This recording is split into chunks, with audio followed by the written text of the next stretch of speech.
नमस्कार मंडळी. राज्यामध्ये प्रचंड प्रमाणामध्ये खूप पाऊस झालेला आहे, अतिवृष्टी झालेली आहे. त्या अनुषंगाने राज्यातील काही गावाचं पुनर्वसन करावं लागलेलं आहे. त्या पुनर्वसित गावासाठी जे काही नागरी सुविधांचे काम आहेत, ते नागरी सुविधांचे कामं पूर्ण करून घेण्यासाठी राज्य शासनाने काही अंदाजपत्रित रक्कम अनुदान जाहीर केलेलं आहे. त्यामध्ये नांदेड जिल्ह्यातले काही गावं आहेत, त्या नांदेड जिल्ह्यातील गावांना काही रक्कम या अनुदान स्वरूपात भेटलेली आहे. त्याबद्दलचा GR महाराष्ट्र शासनाने प्रकाशित केलेला आहे. त्याबद्दल आपण पाहूयात.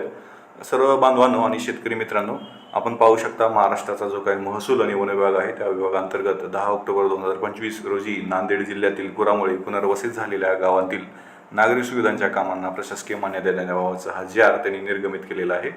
ती कोणती गावे आहेत आणि एकूण रक्कम किती आहे ते आपण पाहू शकता.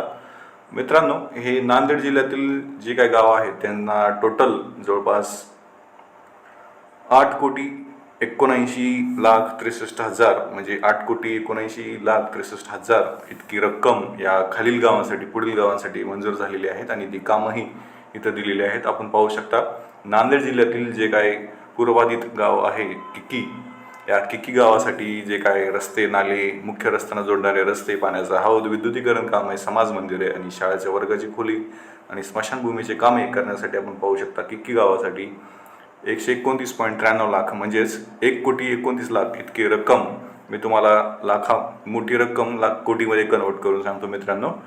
म्हणजेच 1,29,00,000 इतकी रक्कम या नांदेड जिल्ह्यातील किक्की गावासाठी दिलेली आहे. आपण पाहू शकता. आता दुसरं जे गाव आहे आपण पाहू शकता, बोंढार तर्फे हवेली, तालुका नांदेड येथील आपण गाव पाहू शकता. या अंतर्गत CC रस्ते, नाली, बांधकाम, रस्त्यांना जोडणारे रस्ते, पाण्याचा हौद, विद्युतीकरण, समाज मंदिर, शाळेची वर्गाची खोली, स्मशानभूमीचे कामे करण्यासाठी 1,59,96,000 इतकी रक्कम देण्यात आलेली आहे. आपण पाहू शकता. त्यानंतर आहे पिंपळगाव मी नांदेड मधलंच आहे. त्याबद्दल सिमन रस्त्याची कामं, पाण्याची हौद वगैरे, विद्युतीकरण कामं, समाज मंदिरे आणि शाळेची वर्गखोली आणि स्मशानभूमीचे काम करण्यासाठी 1,19,00,000 इतकी रक्कम भेटलेली आहे. नांदेडमधलं नंतरचं गाव आहे त्रिकूट. या त्रिकूट गावासाठी 1,09,000 इतकी रक्कम भेटलेली आहे.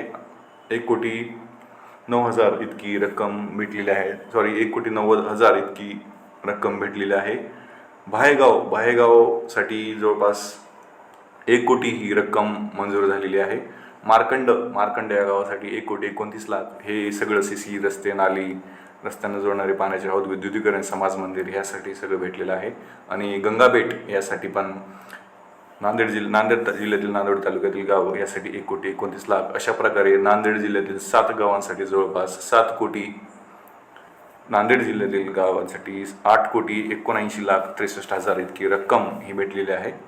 आणि ही रक्कम लवकरच ह्या पुनर्वसित गावांना भेटून यांचं लवकरात लवकर ह्या गोष्टींवर काम होईल अशी अपेक्षा करूयात. मित्रांनो, हा GR तुम्हाला कसा वाटला, हा व्हिडिओ कसा वाटला, नांदेड जिल्ह्यातील या ग्रामस्थांपर्यंत, नांदेड जिल्ह्यातील या पुनर्वसित झालेल्या नागरिकांपर्यंत हा व्हिडिओ नक्कीच पोहोचवा. आणखी एका व्हिडिओसोबत आपण नंतर भेटूयात. तोपर्यंत मी प्रतीक चंद्रकांत सूर्यवंशी, महसूल सहाय्यक, रावेर तहसील कार्यालय, जिल्हा जळगाव, आपली रजा घेतो. धन्यवाद.